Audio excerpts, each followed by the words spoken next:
नमस्कार, ताल ठोक के स्पेशल एडिशन में आपके साथ मैं आदती त्यागी। बात करेंगे अफगानिस्तान की, जिस पर पूरी दुनिया की नजर इस वक्त है। हर कोई बस यही जानना चाहता है कि अफगानिस्तान में आखिर हो क्या रहा है।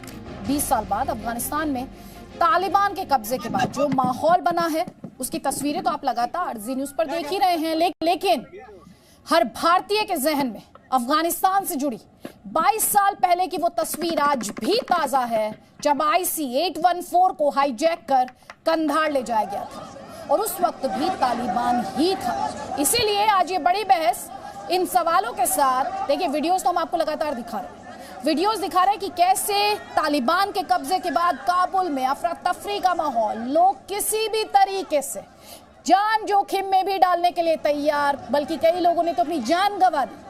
किस तरह की हेल्पलेसनेस आपको इन तस्वीरों में दिखाई दे रही है, आप अंदाजा लगाइए कि लोगों पर इस वक्त काबुल में क्या बीत रही होगी, इस समय काबुल में किस तरह के हालात होंगे, उसकी एक तस्वीर ये है।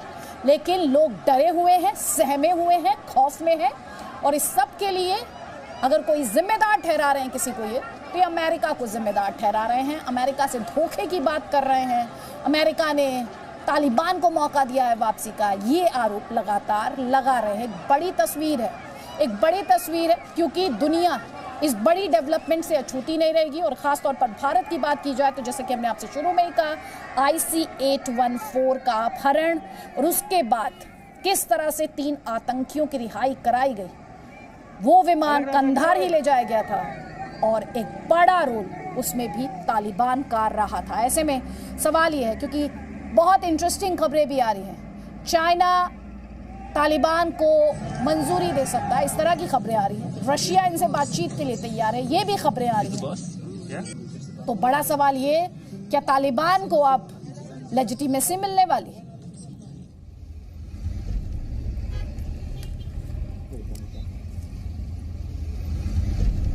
तो इस वक्त काबुल में क्या चल रहा है, क्योंकि भारत में भी बड़ी संख्या में ऐसे लोग हैं जिनके रिश्तेदार जो अफगानिस्तान से ताल्लुक रखते हैं और उनके रिश्तेदार इस वक्त अफगानिस्तान में हैं। मेरी सहयोगी भावना किशोर के साथ एक ऐसी फैमिली है। भावना, सबसे पहले तो इनसे पूछिए कि इनकी जब घर में बात हुई है, काबुल में बात हुई है, तो इनके जो रिश्तेदार हैं, कौन है काबुल में इनका, और क्या बातचीत हो रही है, वहां से क्या पता लग रहा है इन्हें, क्योंकि तस्वीरें तो बहुत भयावह हैं।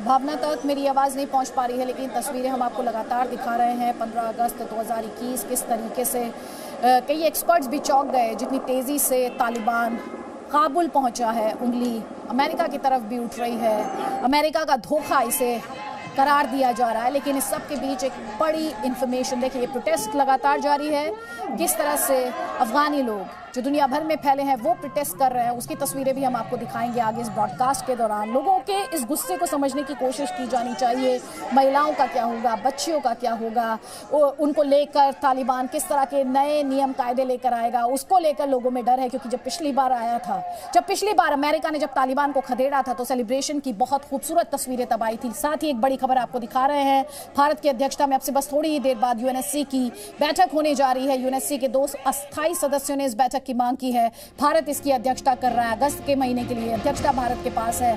तो ये भी बहुत इंटरेस्टिंग रहने वाला है, बहुत अहम ये मीटिंग रहने वाली है कि इस मीटिंग में क्या कुछ निकल कर सामने आता है। दूसरी तरफ VP साले की मीटिंग चल रही है पंजशीर में, वहां पर क्या होता है उसे लेकर भी अब तस्वीर साफ होनी चाहिए, उसे लेकर भी कुछ सवाल हैं जिनके जवाब हमें अगले 1 घंटे में मिलने शुरू हो जाएंगे। और अफगानिस्तान किस दिशा में बढ़ रहा है, अफगानिस्तान की तस्वीर क्या होगी आगे चलकर, तालिबान किसे क्या जिम्मेदारी दे सकता है, और क्या अफगान गवर्नमेंट जिसके राष्ट्रपति अशरफ गनी ने सरेंडर कर दिया, उनका क्या रोल, क्या क्या क्या उस पुरानी सरकार के नुमाइंदों का उसमें रोल हो सकता है। ये बहुत सारे सवाल है। मेरी सहयोगी भावना किशोर मुझे बताया गया हमारे साथ जुड़ गए। भावना, आपके साथ जो लोग हैं उनके कौन से रिश्तेदार जो इस वक्त काबुल में, काबुल से जो तस्वीरें वो लगातार पैनिक क्रिएट करने वाली हैं। हम लोगों को स्पष्ट करते हुए, पैनिक क्रिएट करना हमारा मकसद नहीं है, हम आपको सिर्फ तस्वीर दिखा रहे हैं जो आ रही हैं इस वक्त और आई हैं पूरे दिन में काबुल से। आपके साथ जो लोग हैं क्या कह रहे हैं भावना? देखिए अदिति, काफ़ी संख्या में जो अफगानिस्तान से आए हुए लोग हैं वो यहाँ पर रहते हैं। जंगपुरा का इलाका आप देख सकती हैं, मेरे साथ काफ़ी लोग हैं जिनके परिवार के लोग वहाँ पर फंसे हुए हैं, परेशान हैं, दहशत में हैं। बहुत सारे लोग उनसे बात करते हैं। मुस्तफ़ा, सबसे पहले आपसे शुरुआत करते हैं। आपके माँ बाप वहाँ पर हैं, आपके परिवार के लोग हैं, क्या कुछ बात हो पाई है उनसे? In the name of God, वह हालत बहुत ख़राब है। वह सब डरता है और लोग कभी बाहर, मेरा फैमिली तो अभी तक बाहर भी नहीं निकला है डर की वजह से। और सोशल मीडिया में बहुत सारा वीडियोस आ गया और उसमें तो साफ साफ पता चल रहा है कि क्या हालत है। शायद आप लोगों ने भी देखा होगा। तालिबानियों पर आप भरोसा कर सकते हैं? वो कह रहे हैं कि इनसे ये नहीं, पूछिए। तालिबान पे हम बिल्कुल भरोसा नहीं कर सकते, क्योंकि 20 साल पहले भी एक्सपीरियंस है उन लोगों का कि वो लोग कैसा लोग हैं। कुछ भरोसा नहीं है उन लोगों के ऊपर। इसीलिए बार बार भावना ये कह रहे हैं, इसीलिए भावना हम बार बार ये कह रहे हैं कि तालिबान की जो तस्वीरें हमने देखी, और इसीलिए मैंने IC 814 का भी जिक्र किया, क्योंकि जब भारतीयों के सामने तालिबान की बात की जाती है तो उस तालिबान की बात की जाती है जिसने एक बड़ा जख्म हमें दिया था। भावना, इनसे पूछिए क्या पेट्रोलिंग हो रही है वहां पर, क्योंकि लगातार सोशल मीडिया पर रिपोर्ट्स ये भी आ रही हैं कि वहां पर गन शॉट सुने जा रहे हैं, वहां पर लूटपाट की खबरें, सोशल मीडिया पर अपुष्ट खबरें। इनके जो रिलेटिव्स हैं, इनके जो रिश्तेदार हैं, वो क्या बताते हैं, क्या चल रहा है? वो घर से बाहर नहीं निकल रहे, लेकिन बाहर जो चल रहा है वो तो उन्हें पता होगा ना। अच्छा, कुछ तस्वीरें ऐसे भी आ रही हैं, क्या तालिबानियों की तरफ से घर में घुसपैठ हो रही है, लूटपाट हो रही है, ऐसी कोई जानकारी वहाँ से क्या बात हो पा रहा? अभी तस्वीरें क्या है वहाँ की सड़कों की, क्या हालत है? हाँ, अभी जो है सारे घर वाले जो है बहुत लोग डर में हैं, सब घर में रहता है और तालिबान भी अनाउंस किया है कि कोई घर से नहीं निकलेगा, तो सब लोग अंधेरे में डर में घर में रहता है। और बाहर एक मिलिट्री माहौल चल रहा है, जिसे तालिबान का वो मिलिट्री इंसर्जेंस जो है वो रास्ते पे, रोड पे हर जगह देख सकते हैं, जिसे लोग को काफ़ी नया चीज़ है ये, जिसे पुलिस और अफ़गानिस्तान नेशनल आर्मी जो था, इन लोगों का अपीयरेंस और शक्ल बहुत फ़र्क है उन लोगों के और तालिबान के बीच में। जिसे ये तालिबान जो है रिलीजियस एक्सट्रीमिस्ट है, जिसे उन लोगों के अपीयरेंस से लोग बहुत डर जाते हैं और एक कामलन एक नया चीज़ है। तो अभी के लिए सब लोग एक डर में, एक अनक्लियरेंस में अपना घर में बैठे हैं और देखते हैं कि आगे में क्या होगा। अच्छा, सारी सुविधाओं की बात करें तो क्या घर में सारी चीज़ें हैं? घर की महिलाएं घर में हैं, बच्चे घर में, परिवार के कोई लोग बाहर जा पा रहे सामान लेने वगैरह? अभी के लिए जैसे पिछले लास्ट डे से यस्टरडे से अभी तक तो कोई बाहर नहीं गया है। जैसे कुछ दुकानें खुला था और पहले ही दिन में जब अफवाह फैला गया कि तालिबान आ रहा है, लूट मार शुरू हो गई। कुछ लोग जो तालिबान के नाम से या असली तालिबान थे, लोग को पता नहीं, फिर उन्होंने शुरू किया था लूट मार को और शुरू किया था फायर करने के लिए गोलियों को। तो इसलिए फैमिलीज़ को बहुत डर लग रहा है। जैसे मैं अपने फैमिली से बात किया था, हमारे घर के आगे एक रोड है, जैसे पहले बहुत रश था और अभी एक भी बंदा उधर नहीं दिख रहा है। सारा दुकान, सारा शॉप, सारा जो गवर्नमेंटल सिस्टम था, ऑफिस सब बंद है और लोग घर में रहते हैं। बस बिना वो लोग जो तालिबान की ताल्लुक करता है वो लोग बाहर चलते हैं और बाहर घूम सकते हैं। अभी के लिए ये नॉर्मल लोग के लिए बहुत टेंशन में है लोग और कोई भी जुर्रत नहीं कर सकता है बाहर जाने का। इनसे जल्दी से एक सवाल पूछिए कि इनके रिश्तेदार क्या बता रहे हैं, किस तरह के अनाउंसमेंट्स, टीवी जो ब्रॉडकास्ट है उसमें क्या कहा जा रहा है? कुछ मैसेजेस हैं, कुछ कहा जा रहा है इन लोगों के लिए, कोई संदेश है, घर में रहना है, बाहर जाना है, लाइफ एज नॉर्मल है, या अभी बंद रहेगा सब कुछ, क्या कहा जा रहा है? देखिए, लगातार जो अनाउंसमेंट हो रही है तालिबानियों की तरफ से, वो कह रहे हैं कि आप घर में रहिए, कोई दिक्कत नहीं है, आपको जाने की ज़रूरत नहीं है। क्या अनाउंसमेंट वहाँ पे सड़कों पर की जा रही है उनकी तरफ से? अभी तो कुछ पता नहीं आगे क्या होगा। उधर तालिबान तो पहले की तरह करेगा, तो पहले बहुत दिक्कत आ रही, तो लोग बहुत परेशान था। तालिबानियों की तरफ से कुछ अनाउंसमेंट हो रहा है आप जैसे बता रहे हैं? हाँ, तालिबान की तरफ से अभी अनाउंस किया क्या है कि हम सारे लोग को माफ़ किया है, जो लोग मिलिट्री में काम कर रहे थे, जो लोग ऑफिस सरकारी में काम कर रहे थे। अभी हमारा वी डोंट सीक रेवेंज, हम किसी से इंतकाम नहीं लेते हैं। फिर क्या है कि ये सही है कि तालिबान झगड़ा में अच्छा है, फिर उन लोगों का अभी तक कोई गारंटी, कोई इंश्योरेंस नहीं है कि ये लोग जो कहते हैं वो कर सकते हैं। अदिति, एक बार औरतों से रिएक्शन ले लेते हैं। आप बताएंगे कि अभी जो हालात है वहाँ पे बातचीत हो पाई है अपने परिवार के लोगों से, क्या बोल रहे हैं वो? परिवार को बहुत मुश्किल में, प्रॉब्लम है बहुत ज़्यादा है इधर। कोशिश करती है कि भाग जाए, मगर उस रास्ता नहीं है, कहाँ से भागें, कोई रास्ता नहीं है। परिवार के लोगों से बात हो पाई है, क्या कह रहे हैं वो? जी, वो बहुत परिवार के मारते, मर्दों के सबके हालत ख़राब होगा नहीं, सबके मारतियाँ। हालात बहुत ख़राब था। हालात बहुत खराब है भावना, हम सुन रहे हैं और हम तस्वीरों में भी देख रहे हैं कि लोगों में किस तरह डर है, खौफ है और लोग जो अपने डियर वन से दूर है, उनके मन में भी कितनी ज़्यादा इस वक्त चिंता है, डर है, वो भी हम लगातार देख पा रहे हैं। देखिए तस्वीरें हम आपको लगातार दिखा रहे हैं, ये स्पष्ट करते हुए कि कौन सी तारीख है, कौन सा शहर है, ताकि आपको किसी तरह की कोई कंफ्यूजन ना हो। कई खास मेहमान हमारे साथ हैं, विशाल चंद्रा रिसर्च फेलो IDSA के, अचल मल्होत्रा पूर्व राजनयिक हैं, मेजर जनरल JKS परिहार डिफेंस एक्सपर्ट है, रविंद्र सचदेव विदेश मामलों के जानकार हैं। लेकिन अचल मल्होत्रा जी, एक तरफ ये तस्वीरें जिनमें डर, खौफ, लोगों की हेल्पलेसनेस साफ देखी जा सकती है, और दूसरी तरफ अब से करीब 1 घंटे 15 मिनट बाद, या बल्कि 1 घंटे 19 मिनट बाद जो इंपॉर्टेंट मीटिंग होनी है UNSC की, क्योंकि एक बड़ा सवाल बार बार ये पूछा गया है, UN कहाँ है? अमेरिका ने धोखा दिया, लेकिन UN कहाँ है? इस मीटिंग से क्या अफगानियों के लिए कोई राहत की या कोई बड़ी खबर आ सकती है? देखिए आदिति, 2 बातें आपने उठाई। जहाँ तक वहाँ की जो आप तस्वीरें दिखा रही हैं, ये तो बहुत नेचुरल है, क्योंकि आम जनता तालिबान के बारे में अच्छी तरह से जानती है, तो उनका पैनिक करना, उनका डर, उनका खौफ और उनकी अपनी सरकार और अपनी आर्मी से नाराजगी जो है वो कहीं ना कहीं दर्शाई जा रही है। जहाँ तक UN सिक्योरिटी काउंसिल मीटिंग का सवाल है, इमरजेंसी मीटिंग का सवाल है, तो मुझे लगता है it's going to be too little and too late in the day. अब पिछले इतने महीनों से पूरी इंटरनेशनल कम्युनिटी के सामने ये जिस तरह से जो सिचुएशन इवॉल्व हो रही थी, उसमें UN सिक्योरिटी काउंसिल ने कोई इफेक्टिव मेजर नहीं लिया उसे रोकने के लिए। तो अब आप आज की इस यूनाइटेड नेशन सिक्योरिटी काउंसिल की मीटिंग से क्या उम्मीद रख सकते हैं कि वो क्या कर सकते हैं? 2 बड़े अहम सवाल हैं। क्या UN security council Islamic emirate of Afghanistan को आने वाले दिनों में मान्यता देगी या फिर उन पे सैंक्शंस लगाएगी? इन दोनों में से कोई भी किसी भी बात का फैसला आज की मीटिंग में डेफिनेटली नहीं होने वाला है, क्योंकि वो एक प्रोसेस है। पहले जो है तालिबान उस पर अप्लाई करेगा, इन्होंने अपने देश की कंट्री का नाम बदला है, झंडा बदलेंगे और वो अपनी मान्यता के लिए अप्लाई करेंगे और फिर उसके ऊपर डिसीजन लिया जाएगा। और सिर्फ इस समय एक वहाँ की सिचुएशन को लेके जाहिर है कंसर्न दिखाया जाएगा और फोकस जो रहेगा वो ह्यूमैनिटेरियन असिस्टेंस पे रहेगा। इस समय ह्यूमैनिटेरियन असिस्टेंस UN बॉडीज के थ्रू किस तरह वहां पहुंचाई जा सकती है। तालिबान से अपील करी जाएगी कि उनकी एक्सेस को रोका नहीं जाए, रेड क्रॉस के काम में बीच पे टांग नहीं अड़ाई जाए। अगर वहाँ रेफ्यूजीज के लिए कुछ काम करना है और रिस्टोर रिहेबिलिटेट करना है तो उसमें तालिबान जो है कोई अड़चने नहीं दे।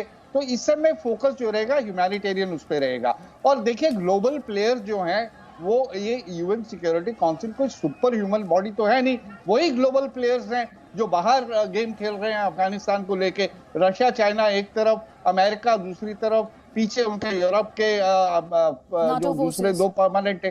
तो हाँ, तो अब आप बताइए कि वो बाहर जो कोई डिसीजन नहीं लिया तो अंदर वो उससे हटके क्या डिसीजन ले सकते हैं? ठीक है सर। तो जनरल परिहार, नहीं, मैं आगे आपको वापस फ्लो दूंगी। जनरल परिहार, मैं भारत के लिहाज से इस खबर को समझना भी चाहती हूँ और अपने दर्शकों को भी समझाना चाहती हूँ। जैसे कि मैंने शुरुआत में ही कहा, जब तालिबान की बात होती है तो सीधे IC-814 जहन में आता है। अब जब तालिबान की बात हो रही है तो तरह तरह की बातें सुनने में आ रही हैं कि तालिबान का वहाँ आना सीधे तौर पर जो पाकिस्तान में बैठे आतंकी संगठन हैं उन्हें और बड़ा स्पेस मिलेगा ऑपरेट करने के लिए, टेरर फैक्ट्री चलाने के लिए। और जाहिर तौर पर ऐसा दावा किया जा रहा है कि ये भारत के लिए सिरदर्द साबित होगा। एज अ डिफेंस एक्सपर्ट, आप इस पूरी सिचुएशन को कैसे एनालाइज करते हैं? देखिए, पहली बात तो मैं मेरे बात की वो साथी ने अभी UNSC के बारे में बताया है, मैं उससे पूरी सहमति रखता हूँ, क्योंकि डिफेंस स्ट्रेटेजी के हिसाब से भी अगर आप देखें तो अमेरिका, रूस, चाइना तीनों तालिबान के साथ में ही आज हैं, तो वो UNSC में कुछ होगा नहीं सिवाय ह्यूमैनिटेरियन ग्राउंड से। रहा सवाल हमारा, हमें जो कांधार में जो फ्लाइट का 816 का आप जो बता रहे हैं उससे आगे आने का समय आ चुका है। तालिबान एक मिलिट्री है, उनकी सरकार वहां चलेगी और आपको उसको इग्नोर करने से परेशानी ही बढ़ेगी, तो हमें उनको निगोशिएट करते ही रहना पड़ेगा। अब तालिबान आगे चल के क्या कर सकता है, इसमें 2 इश्यूज आते हैं। पहला जो तालिबानी, इसमें जो एक मल्टीपल ऑर्गेनाइजेशन इसमें इन्वॉल्व है, जिसमें अलकायदा, जैश ए मोहम्मद, पाकिस्तान से आए हुए आतंकवादी सारे आज जो है अफगानिस्तान में अफगान गवर्नमेंट और वहाँ की आर्मी तथा अमेरिका के खिलाफ शुरू में लड़े। अब आगे जब वो फ्री होते हैं तो आगे जाके उनकी एक्टिविटी साउथ ईस्ट एशिया में बढ़ेंगी, जिसमें भारत, हमारा कश्मीर का इलाका जो है वो सबसे ज्यादा संवेदनशील है। इसके अलावा नेपाल, म्यांमार और बांग्लादेश में भी उनकी एक्टिविटीज बढ़ सकती हैं, ये मैं समझता हूँ। तीसरा इशू जो आता है कि चाइना ने पिछले महीने जब तालिबान का डेलीगेशन चाइना गया या उन्होंने इनवाइट किया, उसके बाद में जो उनके जॉइंट स्टेटमेंट्स आए और जो एक्सटर्नल अफेयर मिनिस्टर चाइना के जो बोले हैं, उससे बिल्कुल स्पष्ट है कि चाइना और तालिबान में साठगांठ हो गई है और पाकिस्तान जो है इसमें कंडूट की तरह काम कर रहा है। पहले वो CIA के साथ में था जब ISI और CIA ने मिलकर तालिबान बनाया, और अब जो है वो चाइना के साथ में मिलकर इसको करेगा। तो चाइना के हैवी इन्वेस्टमेंट, मिनरल रिसोर्सेज वगैरह पे चाइना का कैप्चर होना है। अफगानिस्तान में हमने जो प्रोजेक्ट गिफ्ट में दिए, अब आप उनको भूल जाइए, आप उन पर कोई एक्सेस नहीं रख पाएंगे। और तीनों जो मिलके जो है वो भारत के खिलाफ कोई बड़ी साजिश कर सकते हैं। अब उसको रोकने का तरीका सिर्फ यही है कि आपको तालिबान के साथ में निगोशिएट करके उनको ग्रेजुअली डिफ्यूज करें और आगे बढ़ना पड़ेगा। और तीसरा जो इशू आता है कि जैसे हमने पूरा सपोर्ट अमेरिका को क्वाड में दिया है, जिसकी वजह से रशिया जैसा हमारा जो स्ट्रॉन्ग सपोर्टर था वो भी अभी हमसे थोड़ा धीरे धीरे जाता जा रहा है। तो अंतर्राष्ट्रीय कूटनीति के उसमें हमें साउथ ईस्ट एशिया को फोकस करना चाहिए, जिसमें मैं समझता हूँ अफगानिस्तान से और पूरा इलाका है जहाँ हमारे इंटरेस्ट को बचाने के लिए हमें उसी हिसाब से नेगोशिएट करना होगा, रादर कि हम एक ही देश के साथ में पिछलग्गू बन के लगे रहे। ठीक है, ठीक है। रोबिंदर सचदेव, आज जब ये हम डिस्कशन कर रहे हैं, जब हम चाइना की बात कर रहे हैं, जब हम रशिया की बात कर रहे हैं, दूसरी तरफ हम तालिबान की बात कर रहे हैं, तालिबान जब इस तरह के बड़े स्टेट्स, और for that matter even United states of America, जब इस तरह के देश, इतने बड़े स्टेट्स जब तालिबान के साथ नेगोशिएट करने लगते हैं, तो मैसेज क्या जाता है फिर? Great question. मैसेज ये जाता है कि जो जितना बड़ी न्यूसेंस क्रिएट करेगा, दुनिया के बड़े से बड़े देश उस न्यूसेंस होल्डर के साथ नेगोशिएट करेंगे, राइट। तालिबान को अमेरिका, और ये जो इमेजेस आप दिखा रही हैं, ये इमेजेस तो हिस्ट्री में चली जाएंगी। आपको याद या ध्यान हम सबको शायद हो, वियतनाम से जब अमेरिकन आर्मी निकली थी तो जो पिक्चर्स थी कि साइगॉन में उनकी एम्बेसी के ऊपर छत से हेलीकॉप्टर इवैक्यूएट कर रहा था, तो अमेरिकन मिलिट्री हिस्ट्री और वर्ल्ड हिस्ट्री में था कि देखिए कैसा एम्बैरेसमेंट है। आज जो हम देख रहे हैं काबुल में, ये तो उससे भी ज़्यादा अमेजिंग चीज़ है। जस्ट इमेजिन कीजिए, अमेरिकन एयरफोर्स का क्राफ्ट उड़ रहा है और उसके बगल बगल में अफगान लोग भाग रहे हैं। ये तो टोटल कयास हो गया है। तो न्यूसेंस वाली स्टेट से दुनिया डील करेगी। अमेरिका की छवि पे डेफिनेटली इम्पैक्ट पड़ा है। बाइडन की अपनी पॉलिटिकल स्टैंडिंग में भी इम्पैक्ट पड़ा है, अमेरिका के अंदर और इंटरनेशनली भी। और तो और मैं तो यहाँ तक कहूँगा, आप देखिए, अमेरिका पावर तो एक चीज होती है, पर अमेरिका की वापस फ्लो दूंगी, क्योंकि जिस केओस का आप जिक्र कर रहे हैं, उस केओस को मैं इस वक्त स्क्रीन पर भी देख पा रही हूँ और हमारे दर्शक भी देख पा रहे हैं। सोचिए जरा, ये एयरपोर्ट की दीवार है, ये काबुल एयरपोर्ट है, उसकी दीवार है, उस पर देखिए सिविलियंस, ये डेस्परेशन, ये हेल्पलेसनेस, ये सेंस ऑफ अबेंडनमेंट, ये तस्वीर बयां कर रही है कि इस वक्त आम अफगानी किस दर्द, किस तकलीफ, किस पीड़ा से होकर गुजर रहा है। ये महज तस्वीरें नहीं है, तस्वीरें दिखा रही हैं कि इस वक्त काबुल में किस तरह का केओस है, काबुल में किस तरह की अफरा तफरी है, काबुल में किस तरह का खौफ है, बल्कि कहना चाहिए अफगानिस्तान में किस तरह का खौफ है। थोड़ी देर पहले हमने आपको वो मैप भी दिखाया था कि कितनी तेजी से, बिजली से भी ज्यादा तेज रफ्तार से तालिबान ने कदम आगे बढ़ाया अफगानिस्तान में। और अब आप देखिए क्या हुआ वो तस्वीरों में। थोड़ी देर पहले एक प्लेन के पीछे भागते हुए लोग, जबरदस्ती लटकने की कोशिश विमान पर, जिसमें लोगों की जान भी गई। इसके अलावा 5 लोगों की जान सुबह गोलीबारी में गई। और अब आप ये देख लीजिए कि किस तरह का केओस मचा हुआ है। काबुल एयरपोर्ट की ये तस्वीर है, बाकी अफगानिस्तान का अंदाजा आप इसी तस्वीर से लगा लीजिए, क्योंकि इस तरह के वीडियोस आज पूरे दिन हमने, आपने, सबने देखे। रोबिंदर जी, बात पूरी कर लीजिए sir. Chaos, chaos and chaos. Yes, definitely. एक चीज और मैं कहूंगा, जो अभी आप पहले बात कर रही थी कि इंटरनेशनल रिकग्निशन और यूएन सिक्योरिटी काउंसिल, देखिए तालिबान के पास एक्चुअली मौका बड़ा अच्छा है अगर ये स्मार्ट गेम खेलें, क्योंकि इनकी इतनी दुनिया में छवि खराब है और इतना एक्सपेक्टेशंस हैं कि ये इतने हॉरिफिक है। अगर ये थोड़ी सी भी बात कह देंगे ना तो दुनिया बोलेगी अरे वाह, दुनिया will say okay, a sigh of relief, हम इनको रिकग्निशन देते हैं। तो तालिबान जिस तरह के अभी स्टेटमेंट्स दे रहा है, ऐसी अगर स्टेटमेंट्स देता रहे और ज्यादा एग्रेसिवली विच हंट पे ना जाए, पुराने लोगों को निकाल के ना मारे, विमेन के अगेंस्ट अट्रॉसिटीज डायरेक्टली अभी ना शुरू कर दे, वो करेगा तो विमेन को तो वो घर में बिठा दे रहे हैं। वो तो यहां तक उनका रूल है कि आपके घर के ग्राउंड फ्लोर या फर्स्ट फ्लोर की खिड़कियों में काला पेंट होना चाहिए। आपको फिर मुझे माफी के साथ रोकना पड़ेगा। इस वक्त बड़ी खबर हमारे दर्शक स्क्रीन पर देख रहे हैं, ये अफगानिस्तान के अशरफ गनी से जुड़ी हुई है। अफगानिस्तान पर पाकिस्तान के प्रधानमंत्री इमरान खान का बयान आया है, वो तालिबान का समर्थन कर रहे हैं। इमरान खान ने तालिबान का समर्थन किया, जो कि एक्सपेक्टेड ही था। तालिबान किस तरह से पाकिस्तान लगातार डिस्टेबलाइज कर रहा है, अफगानिस्तान इस बात को बार बार कहता भी रहा और अब उसी की पुष्टि या तस्दीक आप इसे कह लीजिए। अफगानिस्तान पर पाकिस्तान के प्रधानमंत्री इमरान खान का ये बयान है जिसमें उन्होंने तालिबान का समर्थन किया है। और लगातार ये सवाल उठते रहे कि तालिबान, जिसे अमेरिका ने खदेड़ दिया था 20 साल बाद, उसके पास इतने सारे हथियार। ये देखिए, अफगानिस्तान ने गुलामी की बेड़ियां तोड़ दी हैं। इमरान खान ये कह रहे हैं 20 साल तक अफगानिस्तान ने संघर्ष किया है। असली गुलामी से ज्यादा खतरनाक मानसिक गुलामी होती है। ये इमरान खान का बयान है तालिबान के समर्थन में। तो जिस कॉम्प्लिसिटी की बात की जा रही थी, जो पाकिस्तान पूरे तरीके से इन्वॉल्व है अफगानिस्तान में इंस्टेबिलिटी के लिए, उसकी तस्दीक खुद इमरान खान कर रहे हैं। अब रोबिंदर सचदेव। वो एब्सोल्युटली, तो इसका मतलब ये कहना चाहते हैं कि अभी तक पिछले 20 साल से अफगानिस्तान गुलामी में था और अमेरिका और अफगान सरकार की मिलीजुली गुलामी, तो उस मिलीजुली गुलामी में पाकिस्तान इक्वल पार्टनर नहीं था क्या? अभी तक सारी नेटो फोर्सेस, अमेरिकन फोर्सेस को पाकिस्तान का सपोर्ट नहीं करता था अभी तक? जो अब कह रहे हैं कि ये तो गुलामी थी, अब इनको फ्रीडम मिला है, तो ये दोनों तरफ खेल रहा था ना पाकिस्तान। गुलामी थी तो उनको गुलाम बनाने में पाकिस्तान का रोल था अमेरिका और अफगान सरकार के साथ, और फ्रीडम वाली बात कर रहे थे, फ्रीडम फाइटर्स के साथ रोल था, तालिबान के साथ, कि हम आपको आज़ादी दिलाते हैं। तो पाकिस्तान तो दोनों तरफ खेल रहा था खुलेआम से। और डेफिनेटली इन्होंने अभी कुछ दिन पहले तो कहा था ये तो आम आदमी है, कॉमन मैन है, तालिबान तो कुछ भी नहीं है, तो कॉमन आदमी है अफगानिस्तान के। तो अगर ऐसी विचार रखेंगे पाकिस्तान और पाकिस्तान की लीडरशिप, ये तो बोलने को है, तो इसके पीछे जो इनकी ISI एंड इंटेलिजेंस और मिलिट्री का जो खेल है, वो तो पूरा का पूरा अफगान गवर्नमेंट खुद, अशरफ गानी और इनके वाइस प्रेसिडेंट ने कितनी बार स्टेटमेंट्स दी हैं कि पाकिस्तान हमारा एनिमी बन गया है और ये हमारी सरकार गिरा रहा है। तो ये तो पाकिस्तान का रोल था, है और रहेगा, और आगे जाने में भी पाकिस्तान अपने इस रोल को, पाकिस्तान अपने को अच्छे से पोजीशन कर रहा है between China and America and Russia.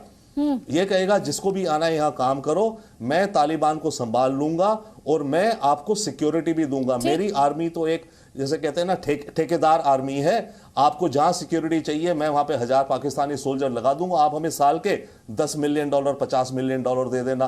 तो पाकिस्तान वहां से पैसे भी कमाएगा, राइट, इन एडिशन टू अपने बाकी जियोपॉलिटिकल इंटरेस्ट को प्ले आउट करने में। एब्सोल्युटली। हमारे साथ विशाल चंद्रा भी है। विशाल चंद्रा, जब हम ये डिस्कशन कर रहे हैं, अपने आप में हमारे दर्शकों के लिए जानना ही दिलचस्प होगा, मुल्ला बरादर, जिसका नाम वो बार बार सुन रहे होंगे, दरअसल 2010 में जेल में गया था, 2018 में जेल से बाहर आता है। और जब मैं चाइना, रशिया, US के बारे में सोच रही हूँ और वो तालिबान से नेगोशिएट कर रहे हैं, और इसके अलावा जो जेल से जो कैदी थे, जो आतंकी थे, खूंखार आतंकी थे, उन्हें फ्री कर दिया जाता है। इसीलिए बार बार मैं सवाल उठा रही हूँ कि इस दुनिया में क्या अब ये नौबत आ गई कि आप आतंकियों के साथ नेगोशिएट करेंगे? आप आतंकियों को लेजिटिमेसी देंगे? देखिए, हमें थोड़ा सा पीछे जाना होगा 2018 में, जब अमेरिकन ने तालिबान से सीधे बातचीत करना शुरू किया था। उन्होंने पहली कोशिश की थी ओबामा के समय में, पर उस समय वो चाह रहे थे कि अफगान सरकार और तालिबान के बीच में बातचीत हो। पर जब वो कोशिशें विफल होती रहीं और ट्रंप ने ये सोच लिया कि उनको वहां से अपनी फौजें हटानी, जो कि उनका इलेक्टोरल एजेंडा भी था, तो उन्होंने सीधी बातचीत शुरू की तालिबान से 2018 में। और पाकिस्तान, जो कि स्पॉन्सर था टेररिज्म का अफगानिस्तान में, वो एक पीस फैसिलिटेटर बन गया। और सारा अंतरराष्ट्रीय ध्यान दोहा पे हो गया, या तालिबान के वायलेंस पे हो गया, या तालिबान जब आस पड़ोस में, जब रीजनल कैपिटल्स में जाते थे, तो पाकिस्तान ने बड़ी सफाई से अपनी तरफ से सारा ध्यान अफगानिस्तान और दोहा की तरफ मोड़ दिया। दूसरा हमें ये समझना होगा मुल्ला बरादर को क्यों छोड़ा गया। तो क्या महज 10 दिन, जी हाँ 20 साल के गेम्स को अमेरिका ने महज 10 दिन में तालिबान के सामने खो दिया या परोस कर रख दिया? ये वो सवाल है जो अफगानी पूछ रहे हैं। उन्हें धोखे की फीलिंग आ रही, उन्हें लेट डाउन की फीलिंग आ रही है, उन्हें अबेंडनमेंट की फीलिंग आ रही है। कई खास मेहमान लगातार हमारे साथ बने हुए हैं। और विशाल जी, आपसे जो मैं सवाल पूछ रही थी मुल्ला बरादर को लेकर, वो बहुत अहम हो जाता है। 2018 में वो जेल से बाहर आया, रिपोर्ट्स में ये भी दावा किया गया कि वो एक डील का हिस्सा था, एक डील के तहत डोनाल्ड ट्रंप ने उसे बाहर आने दिया। देखिए, सन 90 के दशक में जब तालिबान रजीम थी तो उनके सामने दो बहुत बड़ी चुनौतियां थी। पहली, अंतर्राष्ट्रीय मान्यता जो उनको नहीं मिल रही थी, जबकि उनके ऑफिस अमेरिका में भी थे, चीन के डेलीगेशंस आते थे और रूसियों ने भी, सुनने में आता है कि कहीं ना कहीं उनको एंगेज किया था। और आपको अगर ध्यान हो तो उस समय यूनाइटेड स्टेट्स की एक बहुत बड़ी एनर्जी कंपनी है यूनोकाल, जो कोशिश कर रही थी ऑयल पाइपलाइन के लिए। अर्जेंटीनियन फर्म थी ब्रिडास। तो कहीं ना कहीं उनको एंगेज तो किया जा रहा था, पर अंतरराष्ट्रीय मान्यता नहीं मिल पा रही थी। दूसरी थी इंटरनेशनल एड एंड असिस्टेंस, वो भी उनको नहीं मिल रहा था। तो आज जब हम तालिबान को देखते हैं तो हम पाते हैं कि कहीं ना कहीं वो इन चीजों को समझ रहे हैं, खासकर उनकी जो सीनियर लीडरशिप है। और इसीलिए हमें उनको दो चेहरा दिखता है, एक जो दोहा में है जो मुल्ला बरादर की लीडरशिप में चल रहा है, और एक शूरा बैठा है, क्वेटा शूरा, जो ताकतवर है, जिसके साथ मिलिट्री कमीशन है, मिलिट्री कमांडर्स हैं। और हम जब तालिबान की बात करते हैं तो हमें ये ध्यान में रखना होगा कि उनके साथ हक्कानी नेटवर्क है। सिराजुद्दीन हक्कानी डेप्यूटी लीडर है उनका, और जो पूर्वी हिस्सा है अफगानिस्तान का और दक्षिणी, वो पूरा सिराजुद्दीन हक्कानी के तहत आता है। दक्षिणी हिस्से का हिस्सा दक्षिण पूर्वी और दक्षिण पश्चिम और पश्चिमी हिस्सा मुल्ला याकूब के कमान में है। तो 2-3 ये बड़े बड़े ग्रुप हैं, क्योंकि तालिबान कोई मोनोलिथ नहीं है। पर जो दोहा शूरा है, उमर का बेटा है जी, और मुल्ला याकूब मुल्ला उमर का बेटा है जी। तो और जो दोहा शूरा है वो सारे रीजनल कैपिटल्स में जाता है, सारी मीटिंग्स में जाता है मुल्ला बरादर और स्टनकज़ई के कमांड में। और उनका काम है कि एक ऐसा मुखौटा, एक ऐसा चेहरा लोगों के सामने रखें, खासकर जब इंटरनेशनल ऑडियंस से वो इंटरैक्ट कर रहे हैं, जो लोगों को एक ये एहसास कराए कि ये दूसरे तालिबान हैं। इंपॉर्टेंट वर्ड आपने यूज किया है सर, मुखौटा। अब मैं इसमें अचल मल्होत्रा जी को लेके आना चाहती हूँ। बार बार हम एक बात को लेकर यहाँ पर डिस्कशन कर रहे हैं, लेजिटिमेसी, रिकॉग्निशन, इंटरनेशनल रिकॉग्निशन। एक डिस्कशन जो सोशल मीडिया पर भी हमने देखा, suddenly the world started talking about good Taliban and bad Taliban. कुल मिलाकर ये जो मुखौटा है, और इसीलिए ये जो कमांडर्स के बारे में मैं बात कर रही थी, या मुल्ला बरादर के बारे में जो मैंने बात की, वो इसीलिए कि ताकि दर्शकों को समझ में आए कि दुनिया किस तरह के चेहरों के साथ डील कर रही है। यही समझाने की कोशिश कर रहे थे हम लोग। लेकिन क्या चाइना और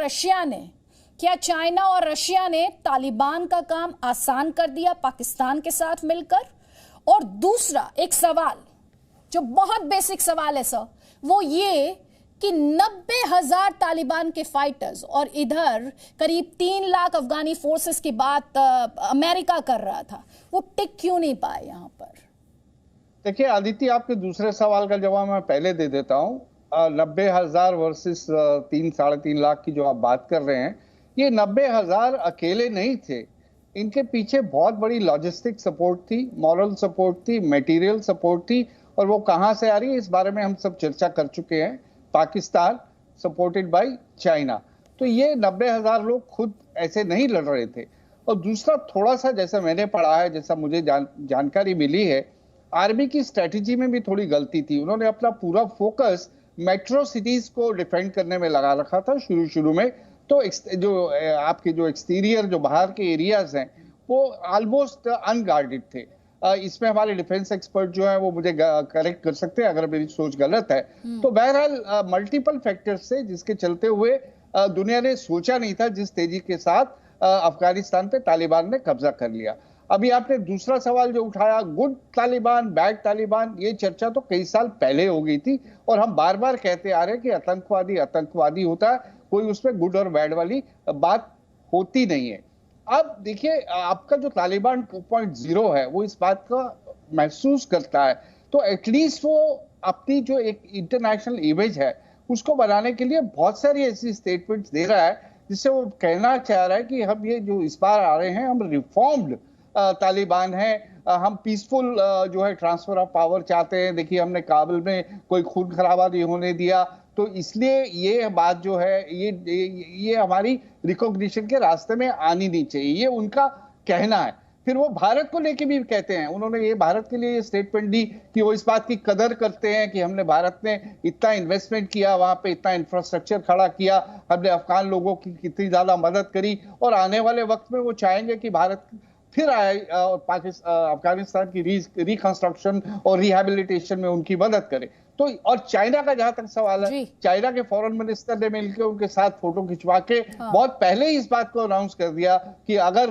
तालिबान का कब्जा होता है अफगानिस्तान के ऊपर तो वो सबसे पहली शायद कंट्री होगी जो उसको रिकॉग्नाइज करेगी। इससे पहले पिछली बार 3 कंट्रीज ने रिकॉग्नाइज किया था, Saudi Arabia, United Arab Emirates और पाकिस्तान।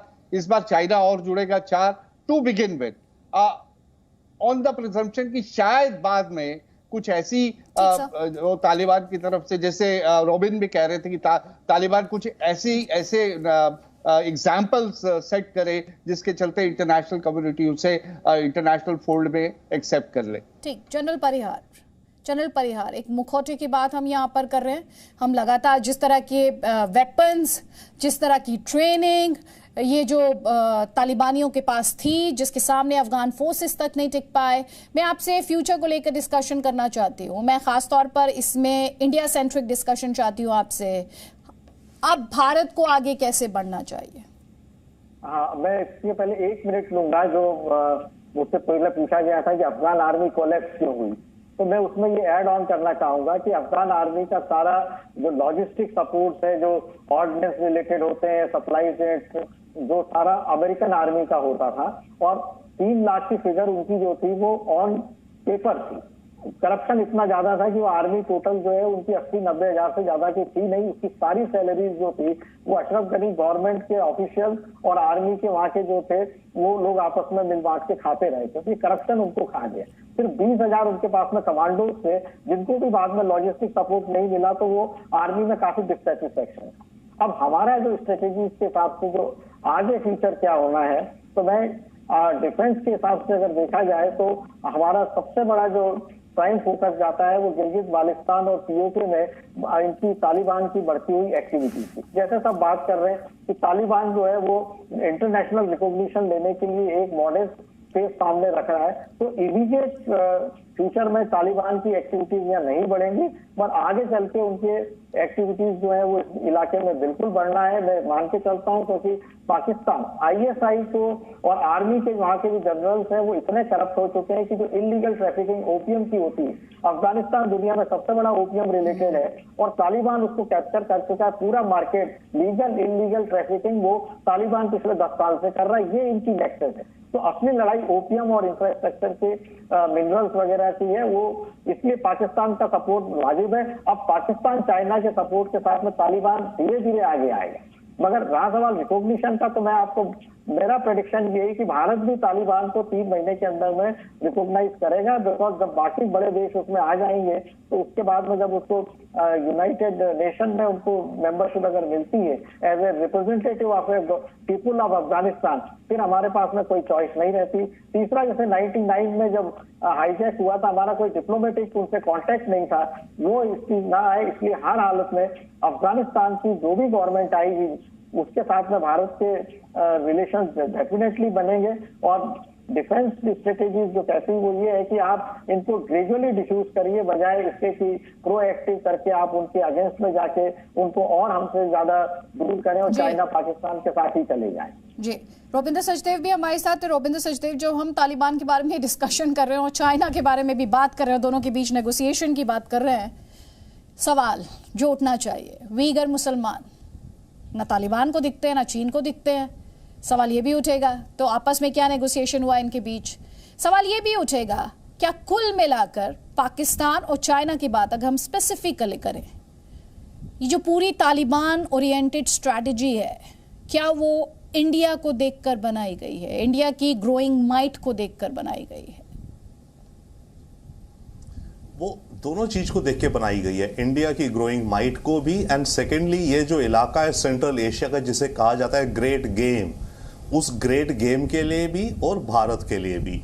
और मैं क्विक 2 पॉइंट्स कहूंगा। जो आपका क्वेश्चन था कि भारत के लिए क्या हमारे चैलेंज है, वन, जैसे मेरे से पहले भी स्पीकर ने कहा, देखिए यहां पर तालिबान जो अफगानी है उसके अलावा करीब 10 से 15 या 20 हजार फॉरेन जिहादी हैं। अगर अफगानिस्तान में जिहाद की विक्ट्री हो गई, ये तो बेचारे बेरोजगार हो गए ना। और ये लोग ऐसे हैं जिनको जिहाद का नशा है, इन्हें अब अगला जिहाद चाहिए। अगला जिहाद कहां?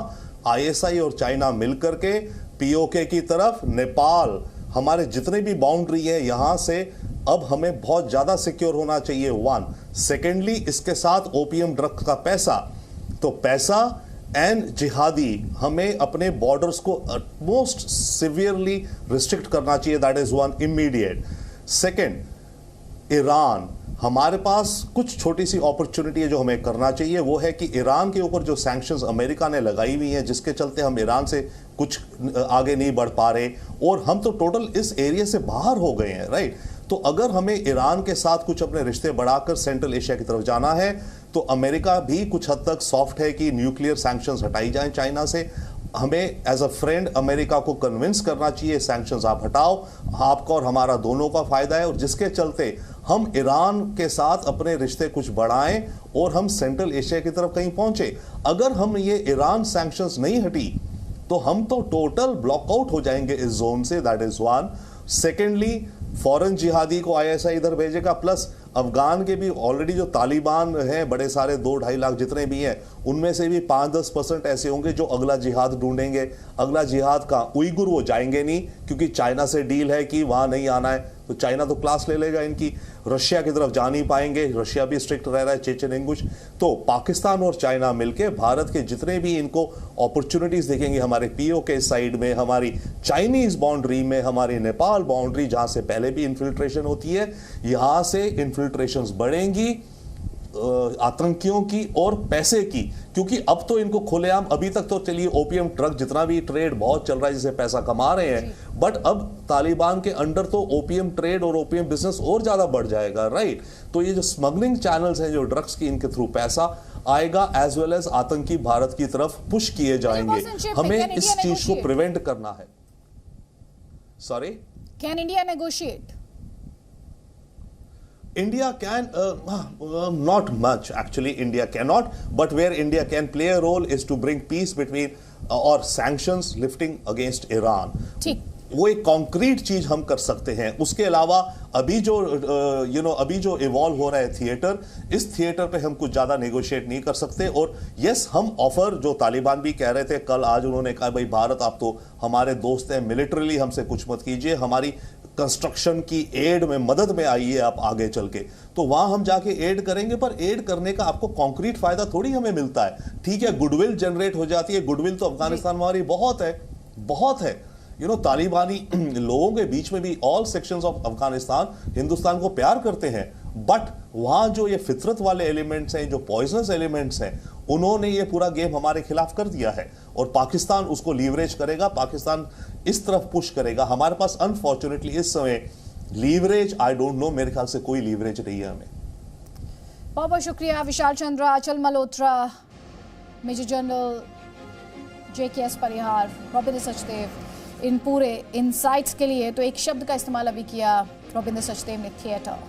तो इस समय ये जिस तरह का थिएटर अमेरिका ने क्रिएट किया, जियोपॉलिटिक्स के लिहाज से, भारत के अपने कंसर्न्स के लिहाज से, अफगानियों की सुरक्षा के लिहाज से, क्योंकि लगातार एक सवाल जो उठ रहा है कि अब अफगानियों की सुरक्षा की जिम्मेदारी किसकी है? उनकी सरकार ने सरेंडर कर दिया, अमेरिका ने सरेंडर कर दिया, अबेंडन कर दिया उन्हें। और एक इंपॉर्टेंट मीटिंग अब से करीब 45 मिनट बाद ये मीटिंग होगी, UNSC की ये मीटिंग है। निगाहें रहेंगी इस मीटिंग पर, अफगानिस्तान को लेकर यह अहम मीटिंग है। अध्यक्षता भारत कर रहा है क्योंकि अगस्त महीने की अध्यक्षता भारत के पास है। जैसे ही अपडेट्स आएंगे, इस बड़ी खबर पर अपडेट्स जी न्यूज़ आप तक पहुंचाएगा। अभी हम लौट रहे हैं बस थोड़ी